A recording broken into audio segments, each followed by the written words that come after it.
Good morning students. Now today we are going to learn about the limitations of planning. So planning doesn't matter how much you are good in planning. It doesn't matter because when it comes to limitation, it means that it is having a deadline somewhere where the planning fails. So when the planning fails, that is we call as limitations of the planning. So here we will be going through point by point. So first point says planning leads to rigidity. Now what is rigid? Rigid basically means in which you cannot make any kind of changes. So here once plans are made, then making any change in it, it is difficult. See, if already we have planned and we have decided what we are going to do in the future, then suppose you want to make any kind of changes in it, then it becomes very difficult. Why does it become difficult? Because already lot of thinking has been done, or you can say that lot of cost which has been already incurred by asking to the advisors and all, so that a proper plan will be made. So here cost also there, time also been used, a lot of time will be spent while planning, and finally we have made that plan and we have implemented it. Now this shows that we can make only a small changes. So if you already made the plans, then you can make just some small changes. You cannot change it entirely, because if you are thinking about entire change in the planning, because already it is an implementation, then it will create lot of complexities. It will be not easy to handle the situations of business. Okay, so here rigid means that it doesn't give you opportunity to make easy changes. So in planning, suppose already the planning has been done for the year, and in between you are thinking that you'll make big changes or a complete plan will be changed, so it cannot be done. Okay, so it is rigid, the first limitations. Second is planning may not work in dynamic environment. Dynamic means changing. Already in the previous chapter of business environment, you learned about the different dimensions of business. What were those dimensions? Those dimensions were political, social, and economical. Okay, so all those factors influences the planning. So here the planning may not work in dynamic environment means here it is very difficult to assess the future changes, because see, business environment, all this political environment, technological environment, so here the technology is going to change in future definitely. The policies of the government may change.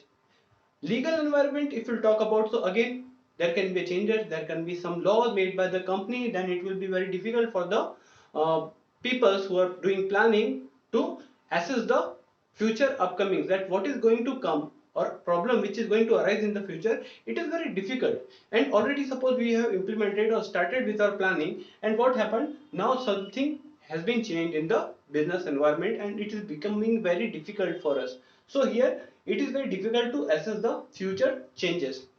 So we can say that planning may not work in dynamic environment. Suppose you have thought that there will be demand for the cars, or 1,000 cars of your company, and at the end of the day what are you finding, that the demand of the people was not that much. Suppose the taste of the people got changed.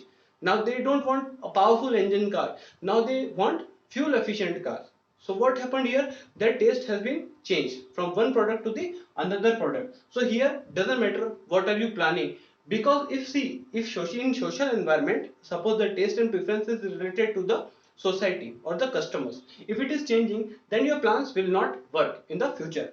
Okay, let's jump to the third one. It reduces creativity. Now what is creativity? When we plan out something, what happens during that planning, we involve a lot of thinking, okay, and new ideas come into your mind, and by implementing those ideas into a plan, you make a very good plan. So we'll be ending with a very no rigid and a very strong and a successive plan if you go through this way through creativity and all. But why does it reduces creativity? What are they saying here? The manager just focus on the plans and do not make any changes in the plan. Here we can say that if the plans is already made and it has been implemented, now at that time it reduces the creativity. Suppose plan is already been put into use. Now an idea strikes your mind and you want to make some kind of changes in the planning, then you cannot do it. If you are having any kind of creative idea, give it in the beginning, okay, when the plan is been made. Once it is implemented, then don't bring such kind of creative ideas, because already plans has been implemented. In between we cannot make these changes, so it reduces creativity. So whatever creativity you have, say it in the beginning of the planning. Now the fourth one, planning involves huge cost. Why does planning involve this huge cost? What is the main crux over here? Now, large expenditures done on the advisors on expert. I have written the crux. See, when we do the planning, what happens? We spend a lot of money hiring this advisors and experts from the company like DuPont and all. So all these company provide us guidance, or they share their experience regarding to the planning, which we can implement while making the plans. So these advisors and expert doesn't come for free. They will charge you some money, of course, or their fees, advisory fees they are going to charge from you. So at that point of time, what will happen? The cost will be too much. So planning also involves huge cost, and that is one more reason that you cannot make changes in the plans. Because if you think, because already you have spent a lot of money in the planning, now again you are thinking that I'm going to make changes, so this cannot be done, because already a lot of money, energy and time has been wasted on this, right? So this is involving huge cost. Now fifth point, it is a time consuming process. Why does it consume lot of time? So planning is not an activity that simply in one day you are doing it, or in 2 day will bring out a very good plan to achieve those objectives of the organization. So here it is, why it is a time consuming, because it takes a lot of time in the decision making. So why decision making is there? Because see, whenever some target is there, when we set some target in the mind, suppose we want to increase the sales of the company by 20%. So here there can be many options available with you. Maybe you'll hire more peoples, okay, like sales employees and all. Maybe you'll try to give discounts, okay. So another one is there. Maybe you can give some offers of free trips to abroad, some other countries like Europe trip will be free. So any kind of offer, and all these things are your alternatives. So you'll have to think about lot of alternatives to achieve your objective, okay. So in order to achieve those objectives, when you'll be thinking about all these different choices, like which choice will be the best for the future activity to do, and which one you will be selecting, definitely from various choices we will be selecting the best choice or the best alternative. So for doing that, you'll have to think a lot. You'll have to think about the positive and negative points of each and every choice or alternative at that time. Like if you're thinking about discount, then it will be impacting your profits, so you will be counting it as a negative point, okay. But on the other side, discount is going to increase your sales, so that is the positive part of it. So for each and every alternative, you will have to assess, you'll have to evaluate that how good or feasible they are. So it involves a lot of thinking, because so many alternatives will be there to achieve the targets or the objective of the companies, okay. Here I have written goals, so don't be confused with the goals. What are goals?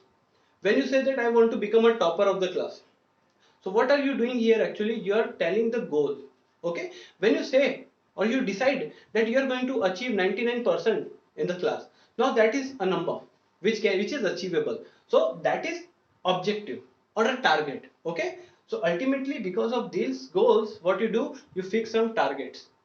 Actually, why are you fixing this target? Simply to achieve your goals, short term or long term, okay. Now planning does not give guarantee of success. The last point of this limitation is here, when we do planning, suppose in the past we have some experience, and in the past time some plans have really worked well, like giving discount in the past have worked for us very well in the past. But here, if you implement in the future also, like every year we are trying to give discounts only, so maybe possible that the other competitive firm will also be thinking of providing discounts. So maybe possible that the past strategy which we were following, okay, so it may not work, like giving discount may not work in the future. So here planning doesn't give any kind of guarantee that whatever in past has happened will happen in the future also. So you will have to think about it. You cannot go blindly keeping in mind that I'll be following that particular thing in the future, and it will give me success, like because it has given me success in the past, so in future also this will be a kind of success for me. So there are changes in the environment, business environment may change, and again this can be a problem. So a good planning is not a guarantee of success. Okay, so this is the thing, this is your limitation. Okay, thank you.